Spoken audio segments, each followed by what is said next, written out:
चलो भाई, तो सुबह सुबह देखिए हमारे मस्त वाले पेंडा बन के रेडी हो गई है हमारे फरारी चिवड़ा, क्योंकि आज है भीम 11 और ये फाफड़ी का ऑर्डर है हमारे यहाँ 4 किलो का। और फटाफट ये देखो फाफड़ी बन रही है। चलो, तो इधर हमारे भावेश काका आके बैठ गए हैं और चिका काका भी बना रहे हैं।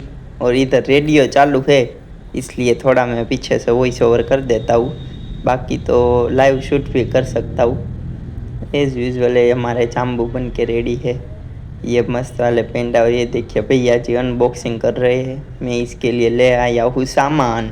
चलो भाई, तो ये भाई देखिए पेंडा अभी अनबॉक्सिंग कर रहे हैं, तो मैं अभी पुरानी वाली शॉप पे आके जहाँ पर देखिए सेव और वो सब स्टैंड में लगा दिया है। अभी सेव का काम चल रहा है दोपहर के बाद। एज यूजल अभी हो गया है, सब साफ़ सफाई हो गई है। दूध का पेंडा और थाबड़ी का पेंडा भी बना लिया है। चलो बता देता हूँ। ये वाले देखिए दूध वाले पेंडा मस्त बन के रेडी, क्योंकि दोनों शॉप में ख़त्म हो गए थे। और उसके बाद में थाबड़ी पेंडा भी बनाए हैं ये वाले, मस्त घी से लथपथ थाबड़ी पेंडा और दूध पेंडा दोनों शॉप में ख़त्म हो गया। भीम 11 है तो मस्त वाले ताज़े ताज़ा बना दिए।